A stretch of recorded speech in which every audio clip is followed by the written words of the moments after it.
गुरु की संगत को, गुरु की कृपा, गुरु की ब्लेसिंग्स, गुरु की मेहर, जो कि गुरु जी कहते थे बिछियां हुई हैं, हमेशा मिलती रहे, इस कामना के साथ मैं गुरु का सत्संग आप लोगों के साथ शेयर करूं। कल शालिनी आंटी ने का सत्संग आप लोगों ने सुना था।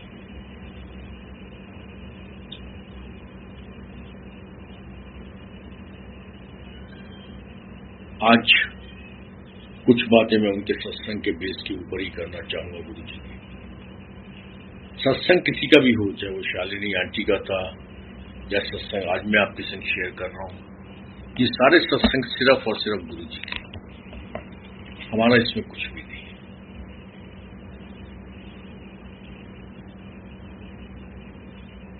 इट वॉज 2003 जब मैंने पहली बार गुरु जी का स्वरूप देखा था, और उस समय मेरा पहला रिएक्शन ये था, ये कौन है? मेरी सिस्टर ने बोला कि हमारे गुरु जी हैं। मेरा जवाब था कि ये गुरुकत्व पाल लेते,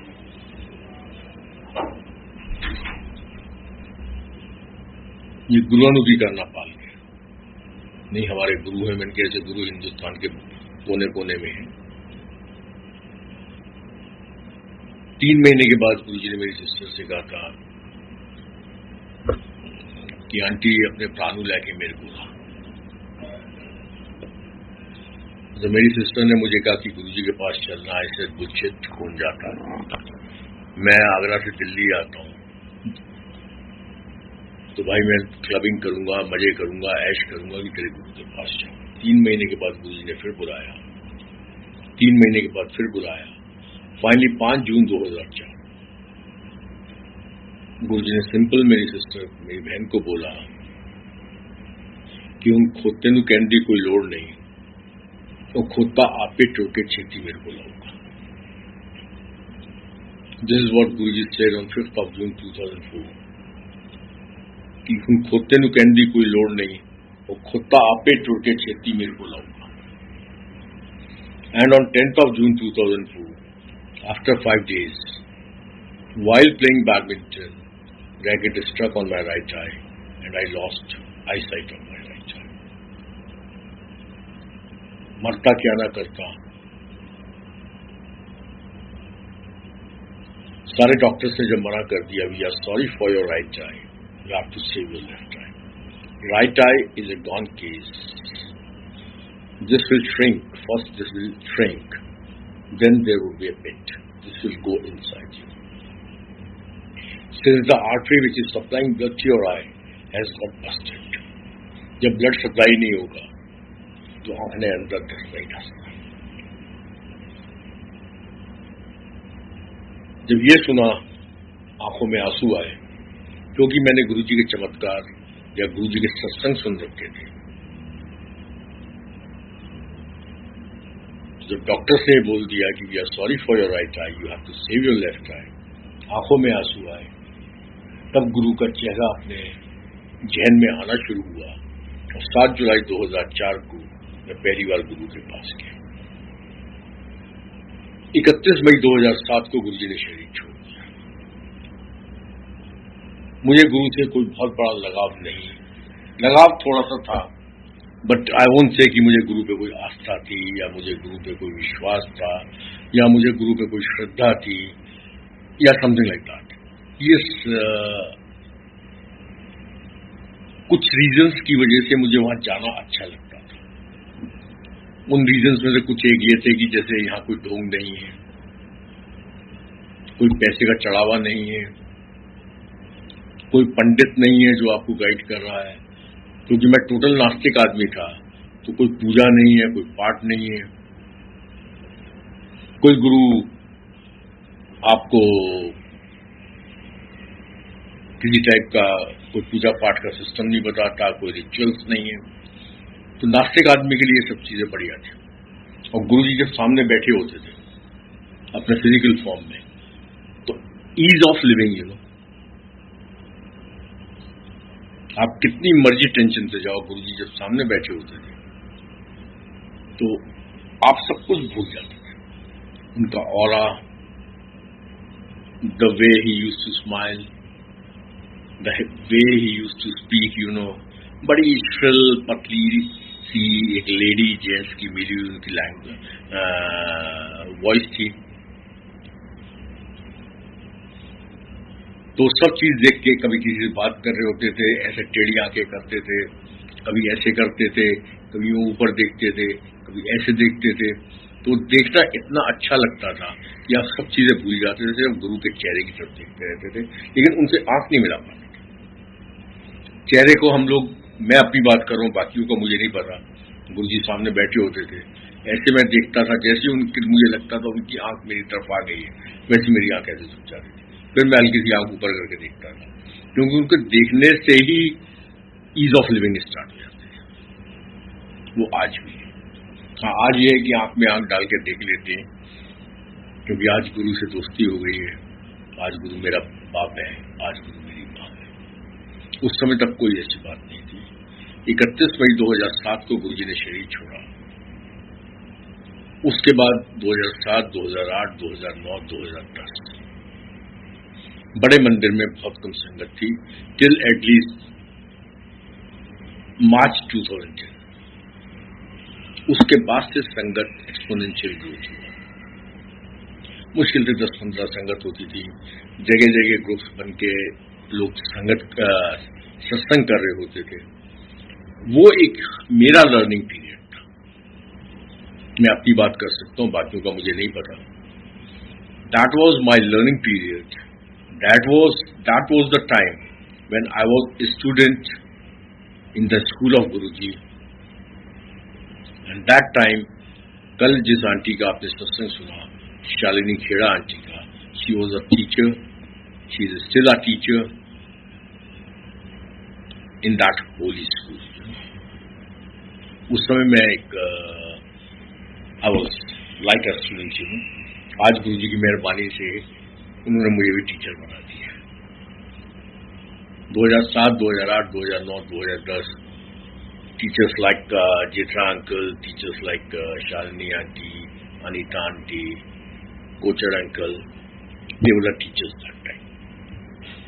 Now with his कृपा, with his मेहर, आज मैं भी टीचर हूँ।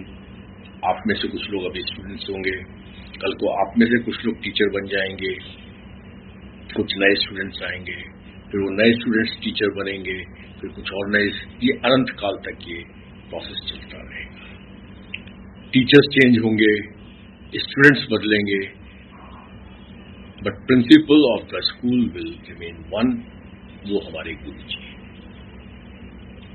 Only one and one, principal remain only one, अनंत काल तक, टिल इन्फिनिटी। तो वही आंटी ने कल सत्संग शेयर किया, तो बहुत दिनों बाद आंटी का चेहरा दिखा था, एंड चेहरा देख के बहुत सारी चीजें रिमाइंडर्स आई। आंटी ने कल 1-2 बातें की कि गुरुजी कहते सी शनि की उंदा, शनि ते मेरी उंगली थल्ले वट। तो उन्हीं की बातों पर मैं आज कुछ सत्संग आपके संग जो मेरे साथ हुई वो मैं शेयर करता हूं।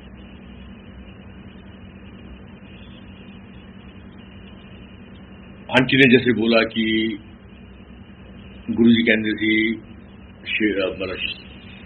शनि मेरी उंगली पे है, मैंने भी वहां ये सब कुछ सुनता था, लाइक देवियां लंगर बना दिए नवरात्र के टाइम पे गुरुजी का, दैट लाइन में देवी देवता खड़े होते हैं, दैट शिव विष्णु ब्रह्मा विष्णु महेश ये गुरुजी के पास लाइन लगा के आते हैं। आज मैं आगरा दरबार से आप लोगों के संग सत्संग शेयर कर रहा हूँ। ये गुरुजी का सिंहासन है और मैं उनके चरणों के पास बैठा हूँ। जब पहले दिन मैंने गुरुजी को माथा टेका था तो गुरुजी ने अपने चरणों को चूमने दिया था, लेकिन बैठने नहीं दिया था। आज उनकी कृपा से मैं गुरु के चरणों में बैठा हूँ। तो ये सब कुछ हम सुना करते थे। इसी में मेरे संग हुआ कि जब भी मैं छोटे मंदिर जाता था 2004 से टिल 21 अक्टूबर 2006, मुझे गुरुजी कभी अपने सामने नहीं बैठने देते, ना मुझसे बात करते थे, ना मुझे अपने सामने बैठने दिया, ना मुझे लगता था मेरी तरफ देखते भी नहीं थे। जैसे मैं अंदर बैठता था वैसे गुरुजी का इशारा हो जाता था, ऐसे मतलब बाहर, ऐसे मतलब ऊपर, मतलब अपने सामने नहीं बैठने देता। 7 जुलाई 2004 को मैं गया था, टिल 21 अक्टूबर 2006 तक गुरुजी ने एक आध बार एक्सेप्शंस छोड़ दो, जनरली अपने सामने बैठने नहीं दिए। 21 अक्टूबर 2006 के बाद हमेशा गुरुजी मुझे अपने सामने ही बिठाते थे या बात करते थे या कुछ न कुछ बोलते थे। 2007, 2008, 2009 मुझे कोई गुरु पे विश्वास नहीं था, लेकिन एक थोड़ा सा शायद मैं गुरु के प्रति इज्जत मन में थी। इस वजह से मैं कभी कभी बड़े मंदिर जाता था जहां ये मैंने बताया शालिनी आंटी वगैरह ये सब टीचर थे। I was the student.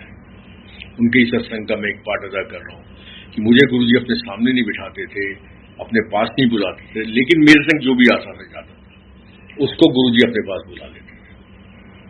तो one fine day one friend of mine mister Ranjit Sama, he being a film producer, telefilm producer, वो और हम गुरुजी के पास पहुंचे।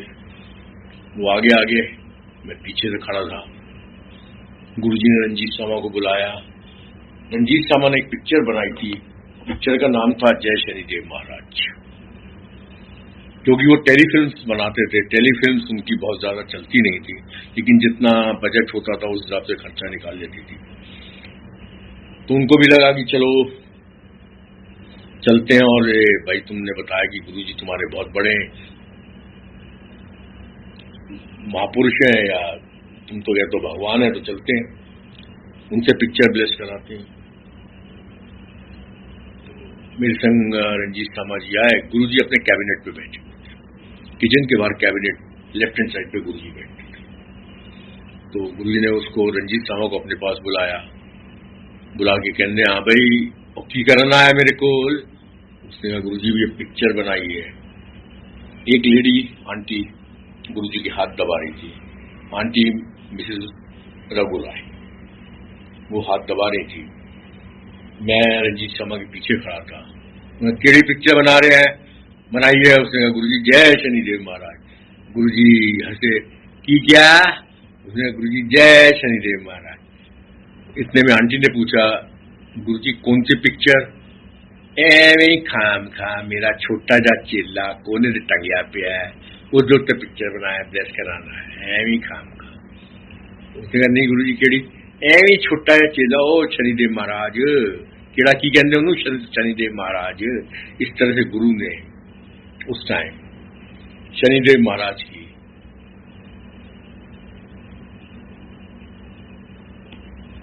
भाई बहुत हमारे सामने ऐसी तैसी की जैसे छोटा है चेला और एक्स्ट्रा ये वो। जब हमने ये सुना, रंजीत सामा ने ये सुना, हम लोग खैर लंगर प्रसाद करके बाहर आए।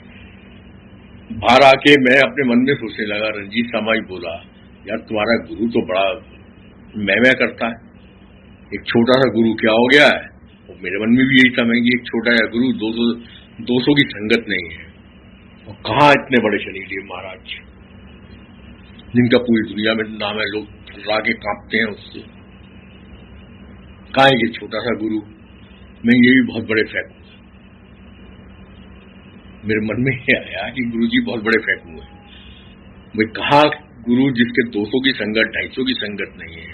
कहाँ शनिदेव महाराज जिससे पूरी दुनिया, पूरा हिंदुस्तान में सारे हिंदुस्तानी कांपते हैं? उनका मजाक उड़ा रहे हैं भाई साहब। हमें बड़ा अजीब सा लगा। I was not a believer in Shanidev Maharaj, but सुना तो था शनिदेव महाराज। लेकिन क्या 2010 में जब गुरु समझ में आया तो बिल्कुल समझ में आ गया कि शनिदेव महाराज एक बहुत छोटे से उनके चेले। तभी गुरुजी कहते थे ये सारी अंगूठियां उंगलियां सब अपनी दूर छट के फेंक। He is Mahashiv. आंटी ने कल एक और चीज बोली कि वो सबसे बड़े भगवान हैं। ही इज माशिमा, ही इज ऑलमाइटी, कोई उनका अंत नहीं। इसका मैं एक सत्संग शेयर करता हूं। आगरा में एक डॉक्टर ललित जानकी,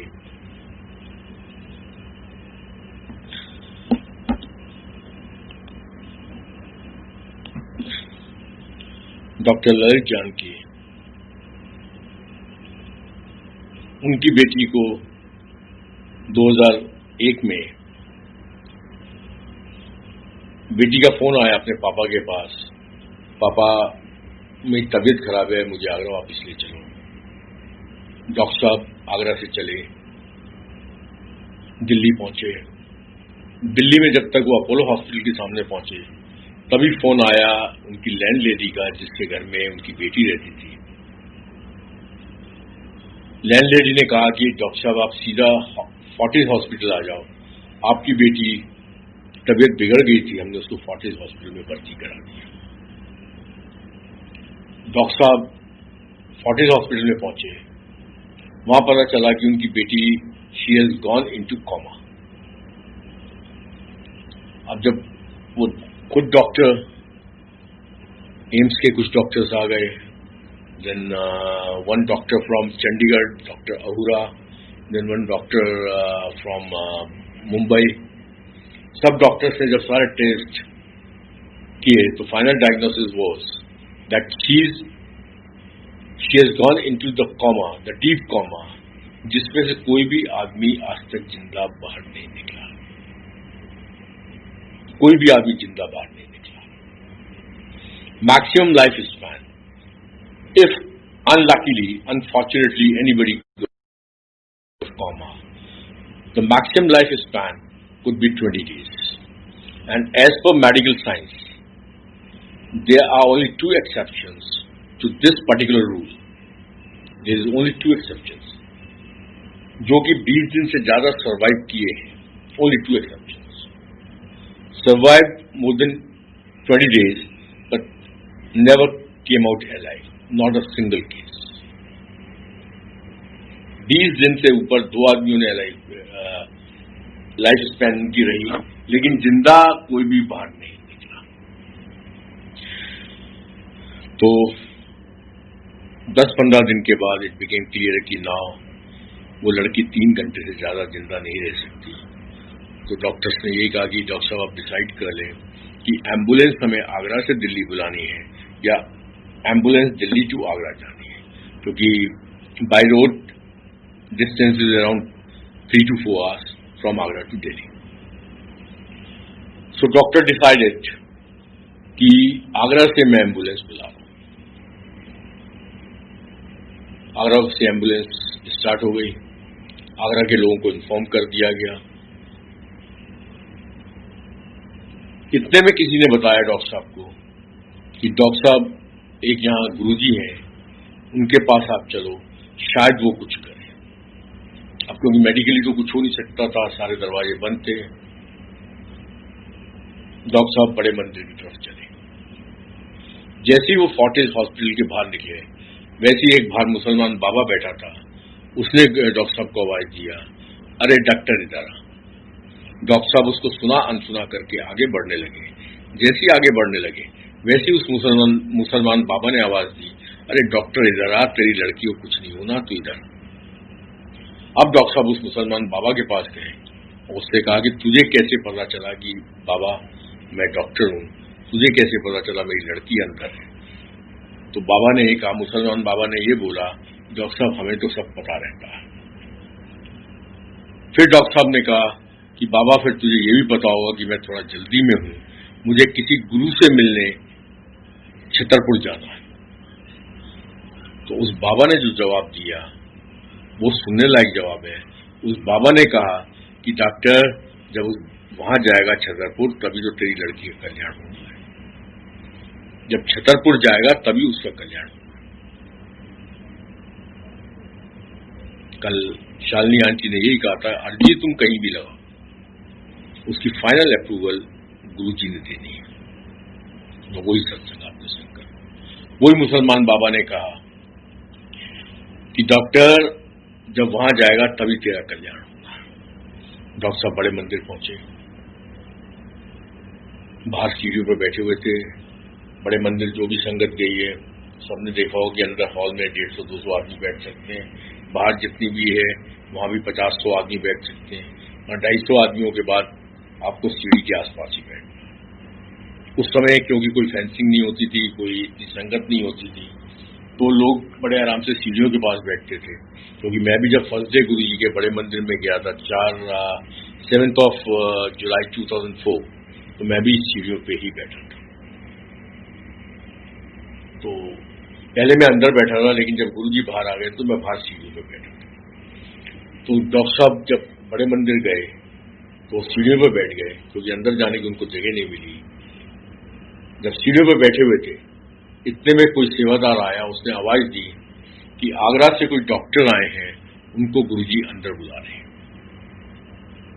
अब डॉक्टर साहब ने सोचा कि मैं तो since I am first timer to this holy place, मुझे तो यहां कोई जानता नहीं। जब मुझे कोई जानता भी नहीं है तो गुरुजी मुझे तो बुला नहीं सकते, कोई और आगरा से डॉक्टर आया होगा, उसको गुरुजी अंदर बुला रहे हैं। 5 मिनट के बाद फिर दोबारा आवाज आई कि आगरा से कोई डॉक्टर आए हैं जिन्होंने नीले रंग की शर्ट पहनी है। आगरा से कोई डॉक्टर आए हैं जिन्होंने नीले रंग की शर्ट पहनी है, उनको गुरुजी अंदर बुला रहे हैं। तब डॉक्टर साहब अंदर गए, गुरुजी अपने सिंहासन पे बैठे हुए थे और दूर से ही देख के मुस्कुराए।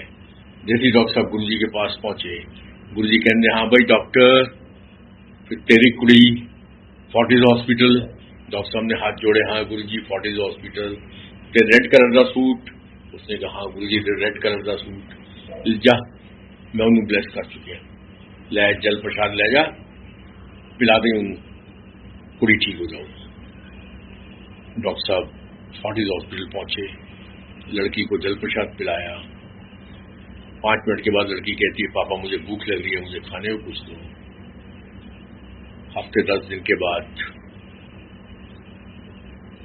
She recovered completely. फैमिली गुरुजी के पास छोटे मंदिर में गई, गुरुजी ने कोई बात नहीं की। दोबारा गई, फिर कोई बात नहीं की। फिर तीसरी बार जब गई, तब गुरुजी ने डॉक्टर साहब को अपने पास बुलाया। ये सब मैं सत्संग सुन रहा था उन डॉक्टर साहब के। हम लोग एक पार्टी में थे, उस पार्टी में विस्की पी रहा था, तब मैं ये सत्संग सुन रहा था। जैसे ही तीसरी बार गुरुजी ने डॉक्टर साहब को अपने पास बुलाया, बुला के कहने, doctor new life to your daughter, जाओ ऐश करो। डॉक्टर साहब को अपने बैठे हुए थे, तो डॉक्टर साहब ने हाथ जोड़े। डॉक्टर साहब ने हाथ जोड़ के कहा, गुरुजी आगरा आओ। तो गुरुजी कहते, हाँ मैं आगरा आऊंगा, आगरा रहूंगा। जब मैंने ये सुना कि 2001 में गुरुजी ने बोला था मैं आगरा आऊंगा, आगरा रहूंगा, ये सत्संग मैंने सुना 2015-16 में, मेरी आंखों में आंसू आ गए। आई बिकेम सेंसी, थोड़े इमोशंस मेरे जागे कि 2001 में गुरुजी ने बोल दिया था मैं आगरा आऊंगा, आगरा रहूंगा। तो उस समय आंखों में आंसू आए कि ये सेवा मुझ जैसे कमीने को गुरुजी ने बख्शी। आगरा आऊंगा, आगरा रहूंगा। आज आई एम थैंकफुल टू गुरुजी कि ये सेवा, with all my faults in my life, with all my drawbacks of my life, with all the sins I'm living with, still He blessed me.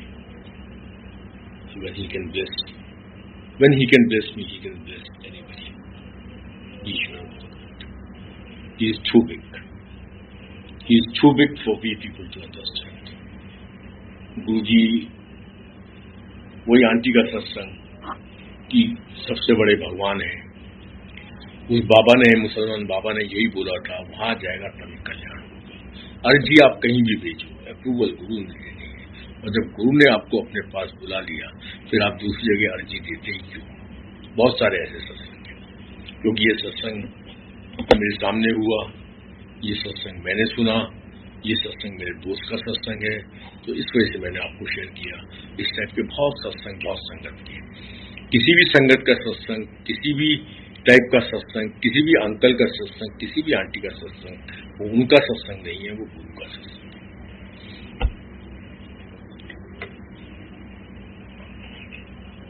तीसरी बात आंटी ने कही कि किसी नाड़ी स्पेशलिस्ट ने उनको बताया था कि 2005 उनके जीवन का आखिरी साल होगा, गुरु कुछ भी कर सकता है। इसका भी एक सत्संग इसी आगरा दरबार का मैं आपके साथ शेयर करता हूं। बहुत सत्संग है, बहुत गुरु ने एक्सपीरियंसेस दिए, क्योंकि गुरु जी ने मेरे से बात नहीं करते थे, मेरी तरफ नहीं देखते थे। मुझसे बात उन्होंने पहली बार की थी 21 अक्टूबर 2006। उससे पहले उन्होंने कभी मुझसे बात नहीं की। मैं गया था 7 जुलाई 2004 को, बात की थी 21 अक्टूबर 2006 को, करीब 1.25 साल के बाद, 2.25 साल के बाद। और वो 2.25 साल मुझे पता है कि मैंने कैसे काटे होंगे। आप खुद समझ सकते हैं कि एक इंसान सामने बैठा है जो आपकी तरफ देखता भी नहीं, आपसे बात भी नहीं करता, आप आते हो आपकी कोई इज्जत भी नहीं होने देता। वो 2.25 साल मेरे अंदर गुरु ने क्या क्या अप्स एंड डाउन्स दिखाए होंगे।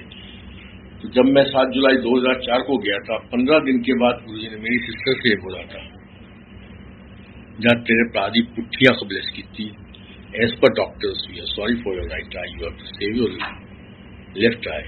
And what guru said was, जहां तेरे प्रादी पुट्ठियां को ब्लेस की थी, उन्होंने 5-6 साल लग गए गुरु ਨੂੰ ਸਮਝਣੇ गुरु की होता है। और खुद तेन 5-6 साल बाद अक्कल आओगी गुरु की होता है। And as per his words 2010 March April में he made me understand what guru is. He blessed me with the faith.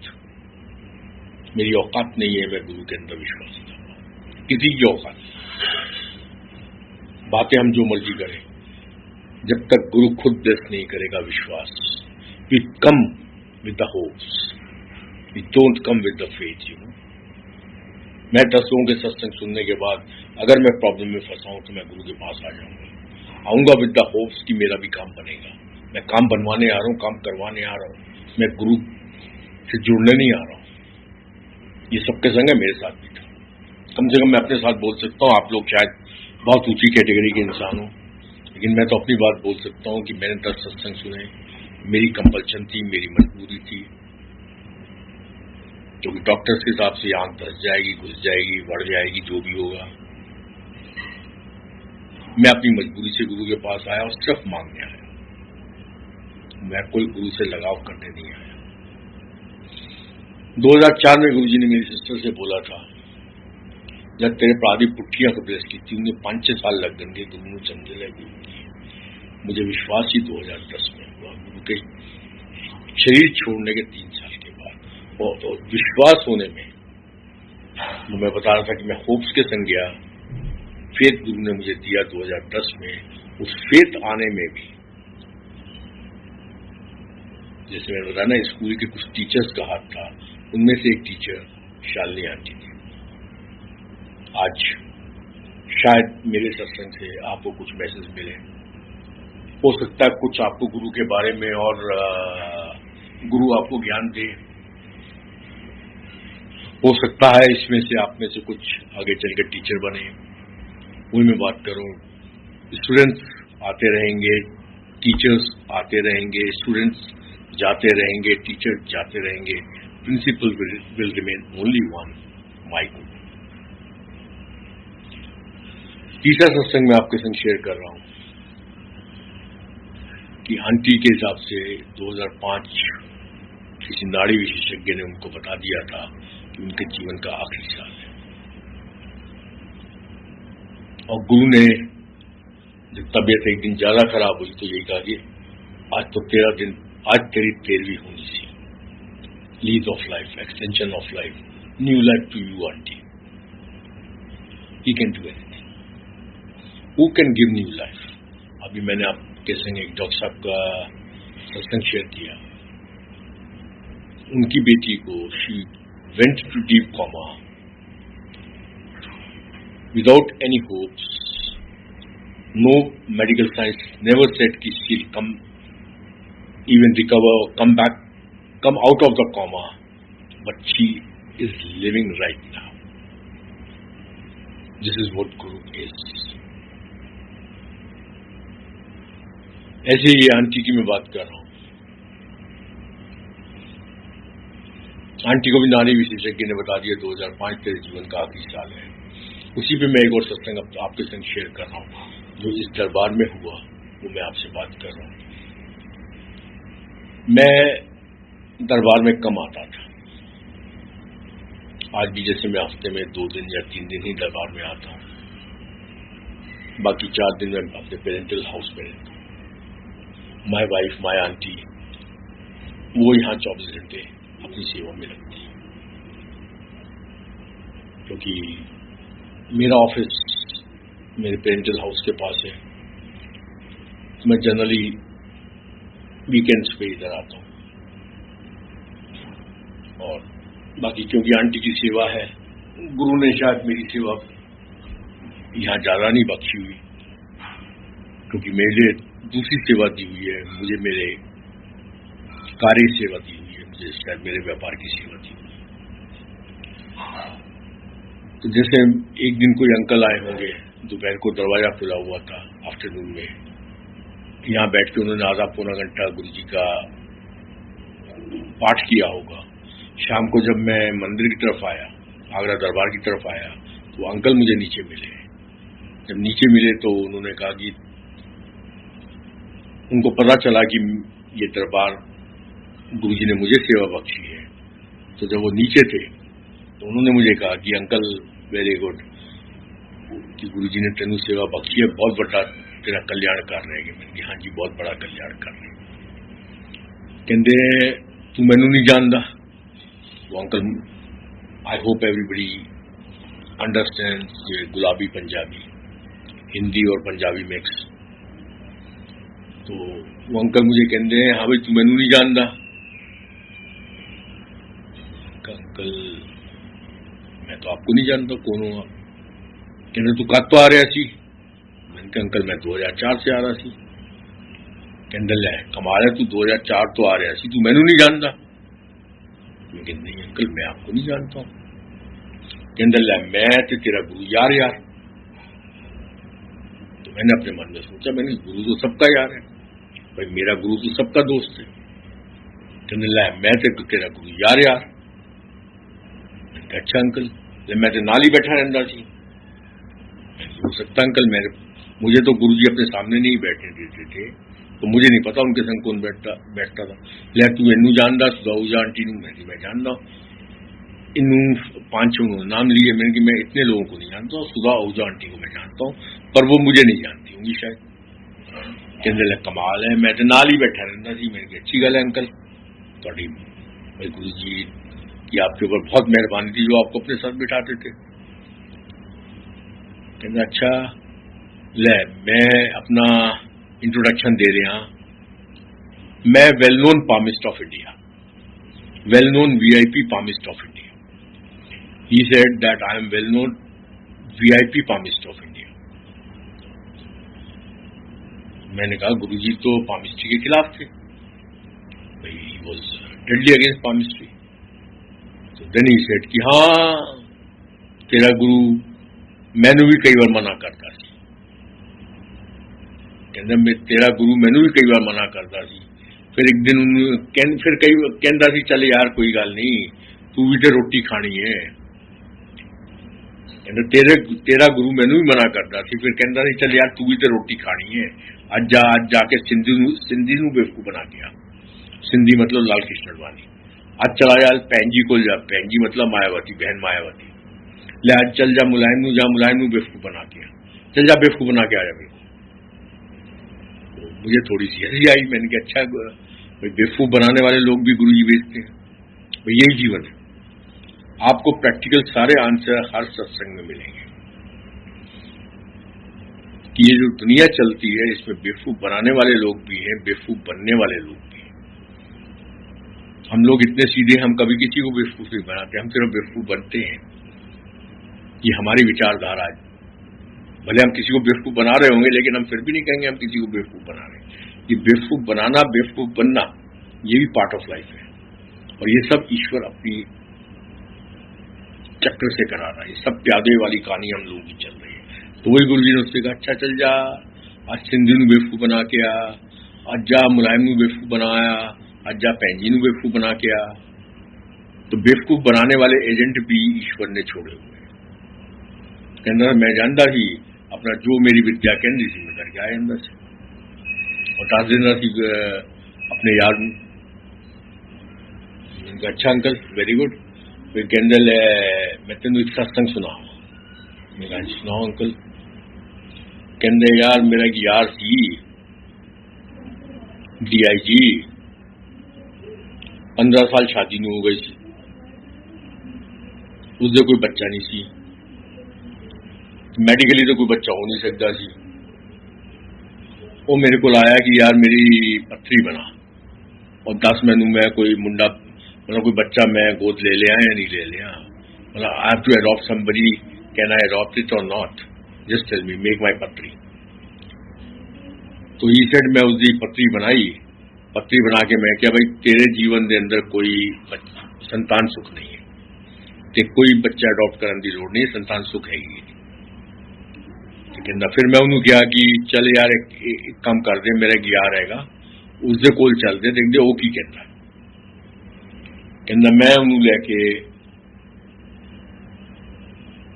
Nirmal Singh को आ गया। अब उन्होंने गुरु जी का नाम लिया कि मैं लेके उन्होंने निर्मल सिंह को लाया। निर्मल सिंह जी बैठे हुए थे। अब जैसे उसने गुरु का नाम लिया तो मुझे अंदर ही अंदर गुस्सा चढ़ा, क्योंकि हम लोग we are not suppose to take his name, we have to call him only guru ji. तो मैंने कहा ये कैसा, ये संगत का आदमी है, मेरा यार है निर्मल सिंह। तो ही सेठ की मैं उन्होंने निर्मल सिंह को लेके गया। निर्मल सिंह जी बैठे हुए सी ते एवं आप दोनों बैठ गए ते पूछते हैं कि हाँ भाई कौन है। मैं दसता जी ये DIG है पुलिस के अंदर। कहते अच्छा जी अच्छा, चलो की करन आयो। फिर मैं गुरु जी ने दसिया कि भाई 15 साल शादी नहीं हो गए, इसका कोई बच्चा बुच्चा नहीं है। तो गुरु जी ने फिर मेरे तो पूछा कि तेरी विद्या की कहती है, भाई तू इसकी पत्री बनाई होगी, पत्री बनाई है तो दस तेरी विद्या की कहती है। कहते जी मेरी विद्या भी कहती है जी इससे कोई संतान सुख नहीं है। फिर कहते अच्छा 15 साल शादी नहीं हो गए, मेडिकली बच्चा पॉसिबल नहीं है, विद्या तेरी कहती है संतान सुख नहीं है, मेडिकली बच्चा नहीं हो सकता, तेरी विद्या भी कहती है कोई संतान सुख नहीं है, तो मेरे को की करना आयो। कहते महाराज इस करके तो तुहाडे कोल आया कि हुण दसो की करना चाहिए। कहते 2 मिनट और सोचते रहे, सोच के कहते अच्छा हुण मेरे को आ ही गया है तो लै इनू मुंडा ब्लैस करता। कह रहा आप 5-10 मिनट और बैठे, बाहर आप कार च जाके बैठ गए तो DIG मैनू पूछता है यार केड़ा तेरा यार है, तेरा कौन सा दोस्त है जेड़ा ये कह रहे हैं कि साहब मुंडा ब्लैस करता। कहना मेरे यार ने कहता मुंडा ब्लैस करता तो मुंडा ही होना। अब मेरे अंदर से क्यूरियोसिटी जागी। मैंने तो अंकल फिर की होया। अब जिस अंकल को मैं अंदर ही अंदर गुस्सा कर रहा था, टिट फॉर टैट, गुरुजी ने उसी टाइम मुझे दिखा दिया। उन्होंने एकदम मुझे गुस्सा किया। उस अंकल ने मेरे पर चढ़ गए। वो कहते किस तरह था तू गुरु का भक्त है, और जब तेरे गुरु ने कहता जब तेरे गुरु ने कहता कि मुंडा ब्लेस करता तो मुंडा तो ही होना सी, कोई चूहे का बच्चा थोड़ा होना सीगा। अब मुझे भी अंदर में अपने अंदर शर्म महसूस हुई कि जब गुरु ने जो कह दिया वही होना है, तो मैंने क्वेश्चन ही क्यों पुटअप किया कि फिर गुरु की होया। तो दिस इज व्हाट गुरु, आपकी हाथों की लकीर कोई मायने नहीं रखती, आपकी माथों की तकदीर कोई मायने नहीं रखती। गुरु चाहे लकीर बदल सकता है, गुरु चाहे तकदीर बदल सकता है। ये एक डिफरेंस है। वो जैसे कल आंटी ने कहा कि अर्जियां कहीं भी लगाओ, फाइनल एंडोर्समेंट यहीं से आना। वही बाबा ने कहा कि वहां जाएगा तभी तेरा कल्याण होगा। This is what guru is. One somebody asked Guru ji God की होता? गुरु जी gave very simple answer,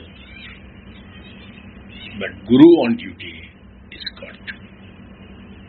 Guru on duty is God. This is the difference between God and Guru. The God, the Almighty, the Mahashiva, जब वो हमें नीचे भेजते हैं तो हमारा भाग्य लिख के भेजते हैं, हमारी किस्मत लिख के भेजते हैं। हमने कब जीना है, कब हमने मरना है, कितना खाना है, कितना पीना है। इसमें भी एक सत्संग है, वो आज करूंगा या नहीं करूंगा अलग बात है। कोटा सिस्टम हमारा फिक्स होता है, सांसों का भी कोटा है, खाने का भी कोटा है, गाली देने का भी कोटा है, गाली सुनने का भी कोटा है, हर चीज का कोटा फिक्स होता है। वही महाशिवा जब गुरु के रूप में इस धरती पे आते हैं, वो महाशिव जिसने ऊपर हमारी किस्मत लिख दी, वो भगवान, वो गॉड जिसने ऊपर किस्मत हमारी लिख दी, वही गॉड जब गुरु के रूप में इस धरती पे आते हैं तो हमारी जो किस्मत में लिखा है, जो डेस्टिनी में लिखा है, उसको कुछ मिटाता है गुरु, कुछ नया लिखता है, नया जीवन देता है, नई सांसें देता है, कोटों को ठीक करता है, हमारा लोक ठीक करता है, हमारा परलोक ठीक करता है। ये है गुरु। गुरु कोई छोटी चीज नहीं है। गुरु गोविंद दोहू खड़े काके लागू पाओ, गुरु गोविंद दोहू खड़े काके लागू पाओ। कबीर दास को शायद he was in Bambar Bussy, गुरु जी कहते थे तुम सारे लोग बंबर बूसी फंसे हुए। बंबर बूसी मतलब you are in confusion, we all are. गुरु जी कई बार कहते थे बंबर बूसी, तुम सब बंबर बूसी फंसे हुए। बंबर बूसी का मतलब इंग्लिश में होता कंफ्यूजन। तो हम सब लोग कंफ्यूजन में फंसे हुए इंसान, बातें हम जो मर्जी कर दे। गुरु गोविंद दोहू खड़े काके लागू पाओ। पर एक ही चीज समझ में आ गई, ये बंबर भूसी गुरु जी ने मेरे दिमाग से खत्म कर दी। दोनों पांव एक ही है, गुरु का पांव भी वही है, गोविंद का पांव भी वही है। लेकिन वही गोविंद जब गुरु के रूप में मेरे जीवन पे आया है तो मेरा लोक भी ठीक कर रहा है, मेरा परलोक भी ठीक कर रहा है। चौथी बात, कल आंटी ने एक चीज कही थी, अमृत वेला। आंटी को गुरु जी ने जो भी बोला वो आपने कल सुना। मेरे संग जो अमृत वेला हुआ वो मैं आपके संग शेयर कर रहा हूं। Very very important. सत्संग सुनना इज ए डिफरेंट थिंग, सत्संग के पीछे हिडन मैसेज है। कहते गुरु जी कभी वो नहीं करते सी, अपना प्रवचन नहीं करते सी। वेरी ट्रू, 100% ट्रू कि गुरु जी कभी प्रवचन नहीं करते सी। लेकिन हर सत्संग के पीछे प्रवचन है, नंबर 1। नंबर 2, गुरु जी कभी मास प्रवचन नहीं करते थे, लेकिन जब अकेले में बैठते थे या 5-10 में कुछ ना कुछ बोलते थे, चाहे क्वेश्चन का आंसर देते थे या आंसर के ऊपर आंसर करते थे, चाहे मजाक करते थे, पर बी श्योर अबाउट दैट कि गुरु मजाक में भी जो बोलता वो मजाक नहीं होता, वो एक बहुत बड़ी बात बोल जाती। तो ऐसे मेरे सामने भी ऐसी गुरुजी बैठे हुए थे। उस समय मुझे 21 अक्टूबर 2006 की डेफिनेटली ये बात है, उसके बाद की बात है, क्योंकि मुझे तब बैठाना शुरू कर दिया था गुरुजी ने। ऐसे किसी अंकल ने पूछा,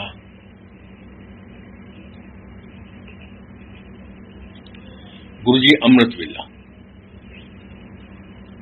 गुरुजी चुपचाप बैठे रहे। फिर उसने अंकल ने पूछा, गुरुजी अमृत वेला। तो गुरुजी कहते, हाँ भाई अंकल की कह रहे हैं? उसने कहा अमृत वेला। क्यों ना अमृत वेला? उसने कहा गुरुजी सवेरे उठते, स्नान करते, नहाते, धोते, direct connection with the God. तो गुरुजी ने की कह रहे अंकल? उसने कहा गुरुजी अमृत वेला, सवेरे उठते, स्नान करते, नहाते, धोते, direct connection with the God. Guruji कहते एवं खाम खा अंकल। कहते ले, बहुत ध्यान से सुनना है सत्संग को। गुरुजी कहते ले, अपने दिल ਨੂੰ साफ कर, गुरु ਨੂੰ याद रख, वो अमृत वेला। Now see the sequence. Sequence is very obvious कि पहले दिल को साफ कर, फिर गुरु को याद कर, तभी अमृत वेला है। हम लोग उल्टा करते हैं। हम लोग गुरु को याद तो करते थे, जय गुरु जी, जय गुरु जी, गुरु जी, गुरु जी, गुरु जी, लेकिन दिल साफ नहीं हो पाते। मेरे संग भी, मैं अपनी बात करूं, मैं क्योंकि यार मुझे भी जीवन में बहुत एक्सपीरियंसेस। मंदिर जाएंगे, जय गुरु जी, जय गुरु जी, गुरु जी हमारे गुरु जी, लेकिन हम दिल साफ नहीं हो पाता। वही गुरु जी ने कहा, दिल ਨੂੰ साफ कर, गुरु ਨੂੰ याद कर। You have to remember this sequence. अगर ये सीक्वेंस आपके पास नहीं है, आप 1000 याद कर लो गुरु को, कुछ नहीं है। वो तो जो आपको भला करना, गुरु तो मेरा बहुत बड़ा है, वो तो मुझ जैसे राक्षस को अगर भला कर सकता है, तो मैं ये नहीं बोलूंगा तब भला नहीं करेगा। वो भला तो वो तब भी करेगा। उस बातों को रहने दें कि हम लोग भला नहीं करता, गुरु हमेशा भला करता। बट लेकिन आपको गुरु से प्रॉपर जुड़ना है, तो पहले अपने दिल को साफ करना पड़ेगा, फिर गुरु को आप याद रखिए। उसके बाद गुरु जी ने उस अंकल को बोला, अंकल तू पौड़ च बैठा है, अगर तू अपने ईश्वर ਨੂੰ याद रखेगा तो ईश्वर की करेगा, तेन थप्पड़ मारूगा। उठक बैठक सोवत जागत, ये मन तुझे चिता दे। हर समय उठते हुए, बैठते हुए, सोते हुए, जागते हुए, नहाते हुए, धोते हुए, यही इबादत है। आप अपने गुरु को ध्यान में रखो। काम करते हुए, गाली खाते हुए, गालियां देते हुए, आप हर कंडीशन में अपने गुरु को याद रखो, तो गालियां नहीं निकलेंगी। गालियां खाने की आदत पड़ जाएगी, निकलने की आदत ज्यादा कम हो जाएगी, और जब निकालने की आदत कम होगी तो खाने की भी आदत कम पड़ी जाएगी। अपने आप लोग बाग देना बंद कर देंगे। तो दिल को साफ कर, गुरु को याद रख। बहुत इंपॉर्टेंट सत्संग था। आंटी ने कल फिर रिमाइंडर दिया। मैं वही बात कर रहा हूँ कि वो टीचर थी, हम स्टूडेंट थे। आज गुरु की कृपा से हम भी टीचर हैं, आप लोग स्टूडेंट्स हैं। कल को आप लोग टीचर बनेंगे, नए स्टूडेंट्स आएंगे, वो टीचर बनेंगे, उसके बाद फिर ये अनंत काल तक ये सिलसिला चलता है, और चलना भी चाहिए।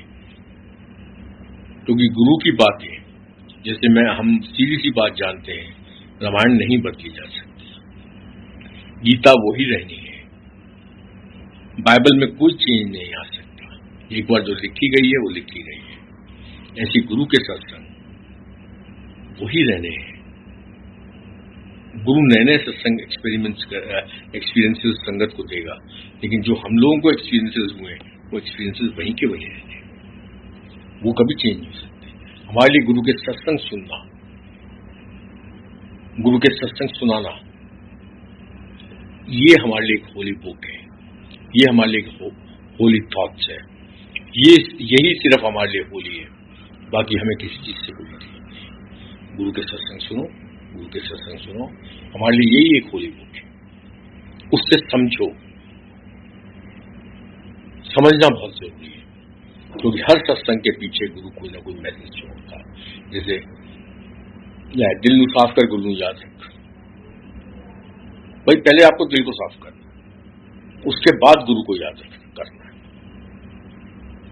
गुरु ने हर चीज बहुत लाइट वे में हमें सिखा दी, बहुत लाइट वे में हमें समझा दी कि आप हर समय मुझे याद कर सकते हो, कोई टाइम नहीं है, आप पॉट पे बैठे। गुरु जी ने यहां तक बोल दिया उस मेरे सामने कि तू पॉट से बैठा मैनू याद करेगा, ईश्वर नू याद करेगा तो ईश्वर की करेगा, तेन थप्पड़ मारूगा कि? हर समय आप अपने ईश्वर को याद कर सकते हो, कोई टाइम नहीं है, कोई रिचुअल्स नहीं है।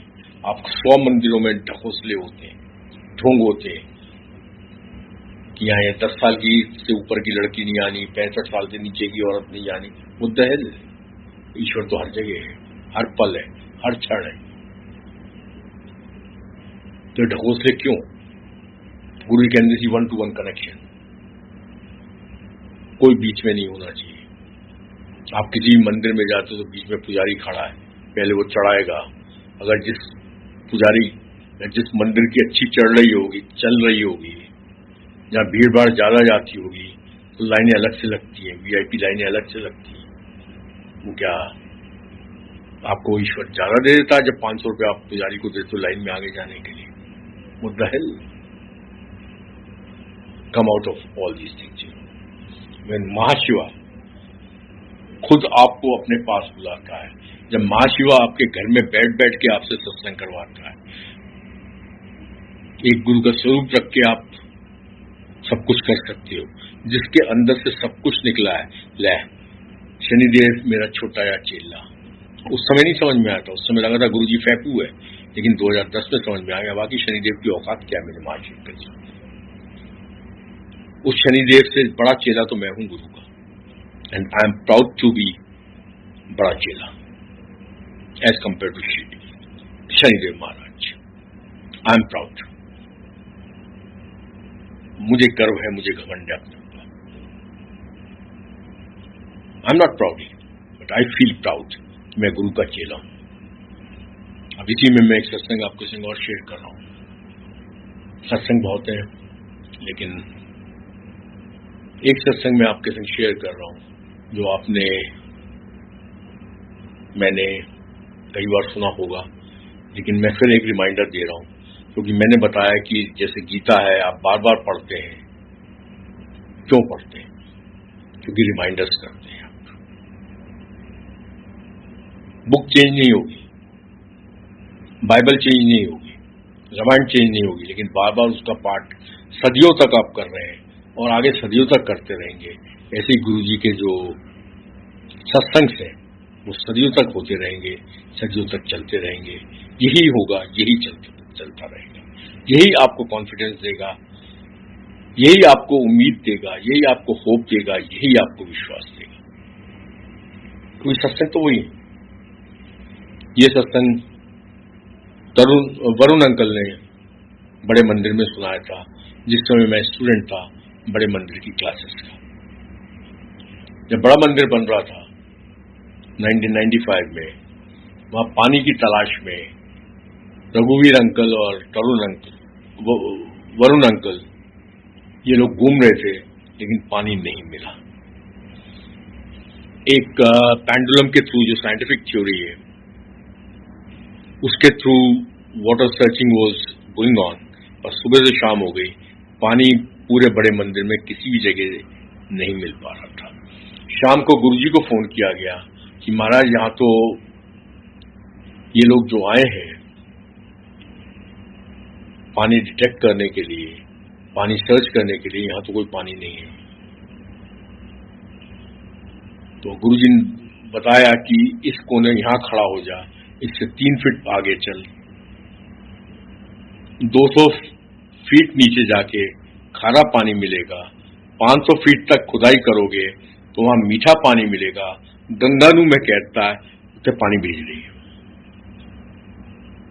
क्या गंगा से मैंने कह चुका हूं उसे पानी भेज चुकी है। द थिंग इज, उस समय ये बात समझ में नहीं आती थी कि 200 फीट नीचे खारा पानी, 500 फीट नीचे मीठा पानी। जो साइंटिस्ट आए, जो सर्चर ऑफ वाटर, उस थेरेपी को या उसको थ्योरी को क्या कहते हैं मुझे नहीं पता, जो भी कहते होंगे, वो लोग आए, वो सर्च नहीं कर पाए कि इस जमीन के नीचे पानी है। गुरु जी ने दूर जलंधर बैठे बता दिया कि 200 फीट पे खारा पानी, 500 फीट पे मीठा पानी। ना who can tell who can have and who can tell this thing. Only person who has got the third eye, जिसकी तीसरी आंख है। वो जो तीसरी आंख है वो डिवाइन आई है। The one who is having divine vision, only that fellow can tell कि ये इस जमीन के अंदर 500 फीट पे ये वाला पानी है, और मैं गंगा नू कहता पानी पहुंच रहा। Who can instruct Ganga? पहले तो सबसे बड़ी बात यह है कि 500 फीट नीचे पानी है, ये कौन बता सकता है कि 200 फीट पे खारा पानी, 500 फीट पे नीचे मीठा पानी? There is a scientific theory behind all these things. जब साइंटिफिक थ्योरी के लोग वहां आके नहीं बता पाए, जलंधर बैठे हुए एक बाबा ये बता रहे हैं कि 200 फीट पे खारा पानी, 500 फीट पे मीठा। Who can have this divine power, the third eye? गंगानू में भेजता है सिर्फ Mahashiva, the lord Shiva, the almighty, the creator of this earth, the creator of this universe. Only he can see that. जिसके हाथ में जीवन हो, जो मुक्ति देता हो, जो जीवन दाता हो, जो मुक्ति दाता हो, जो लालन पालन आपका करता हो, वही तो भगवान है। और भगवान क्या? Practically speaking, in this life, the one who gives life, the one who gives mukti,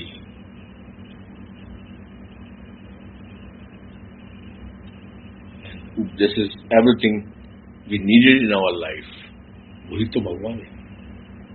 और प्रैक्टिकली क्या भगवान है?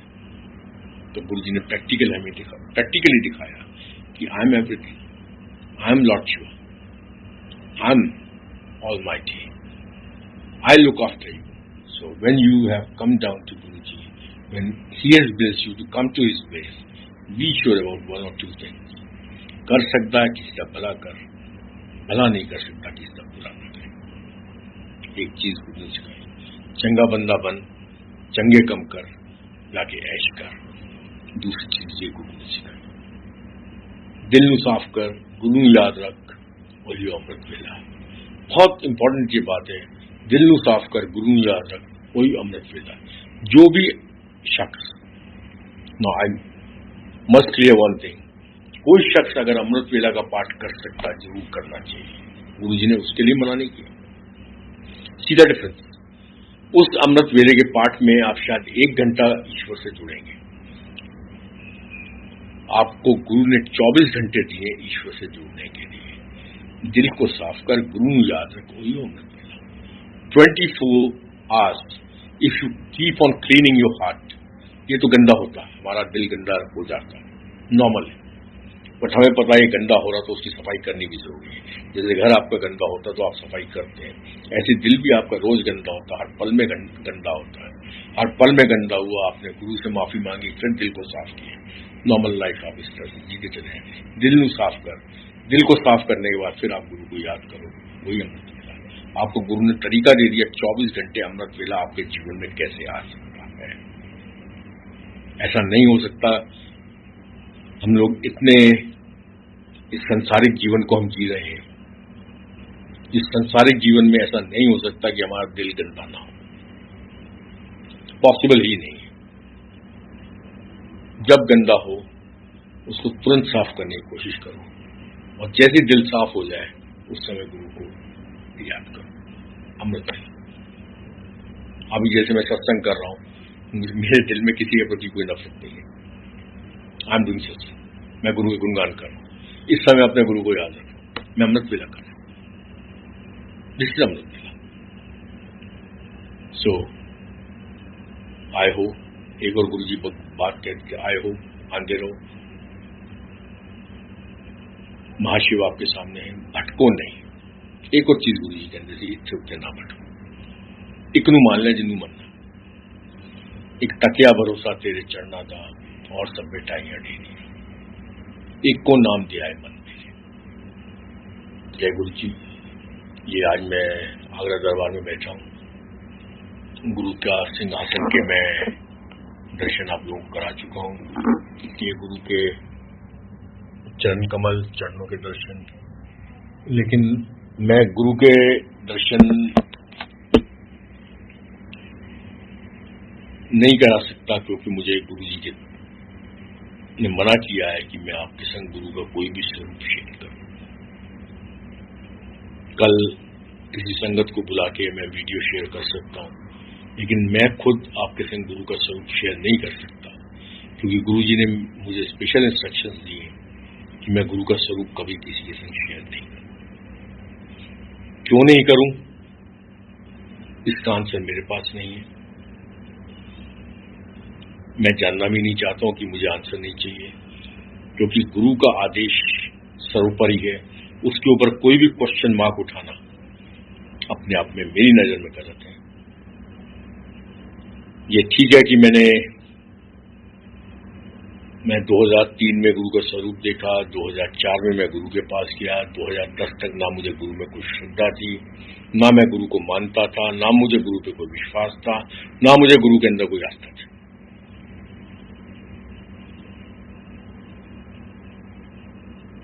मेरा कहीं भी कुछ नहीं था, लेकिन एक चीज गुरु मेरे संग जरूर अच्छा कराते थे कि मैं गुरु की मानता था। अगर उनकी सुन ली कि ये करना है तो वो मैं जरूर करता था। तो वही मेरा तो एक्सपीरियंस के हिसाब से मैं अपनी बात कर सकता हूं कि गुरु में आस्था हो या ना हो कोई फर्क नहीं पड़ता, गुरु में श्रद्धा हो नहीं हो कोई फर्क नहीं पड़ता, गुरु को मानो या ना मानो कोई फर्क नहीं करता, गुरु से मांगो मत मांगो कोई फर्क नहीं पड़ता, क्योंकि गुरु अपने आप देता है। लेकिन गुरु की मान लो। मैंने जो किया मैं उसकी बात कर रहा हूं कि मैंने गुरु की हमेशा मानी, चाहे मैं गुरु को मानता नहीं था। तो सबके हर संगत के अपने अपने एक्सपीरियंसेस हैं। गुरु कैसे किसको सिखाता वो गुरु को पता। जय Guru ji. He is capable of doing everything. आज मैं आपके सामने जिंदा हूं because of his blessings. Otherwise 23 July 2011 was the last day of my life, और आज मैं आपके संग सत्संग कर रहा हूं because of his blessings. Medically speaking, because of some hormonal disbalances, मैं अगर अदरवाइज 4-5 मिनट से ऊपर बोलता हूं तो मेरे यहां गालों में पेन स्टार्ट हो जाता है और छाती में पेन स्टार्ट हो जाता है। लेकिन मैं गुरु का सत्संग 2 घंटे कर लूं, 4 घंटे कर लूं, 5 घंटे कर लूं, क्योंकि लाइव सत्संग करना एक अलग बात है, टेलीफोन पे सत्संग करना एक दूसरी बात है। लाइव सत्संग में 5 घंटे भी कर सकता हूं, 10 घंटे भी कर सकता हूं, मुझे कभी भी दर्द नहीं होगा। So let me repeat again कि मैं 5 मिनट बोलूंगा नॉर्मल वे में, मेरे गालों में दर्द होगा, मेरी चेस्ट में दर्द होगा। लाइव सत्संग में 5 घंटे भी करूंगा, मुझे कभी भी पेन नहीं होगा। और गुरु जी मजाक बहुत करते थे, तो उसी मजाक में अगर बीवी से मैं 2 मिनट भी बात कर दूंगा तो पेन होना बहुत तुरंत हो जाएगा। बहुत गुरु जी मजाक करते थे, मैं भी लास्ट में एक चलते चलते मजाक कर देता हूं कि बीवी से 2 मिनट भी बात करूंगा तो गाल में दर्द होना होगा। जय गुरु जी। सबको कृपा करो, सबके ऊपर ब्लेसिंग्स दो, हंसते, सबको हंसाते रहो, सबको खिलखिलाते रहो, अपने संग जोड़े रखो, ऐश करांदे रहो और दसों की मंगा। जय गुरु जी।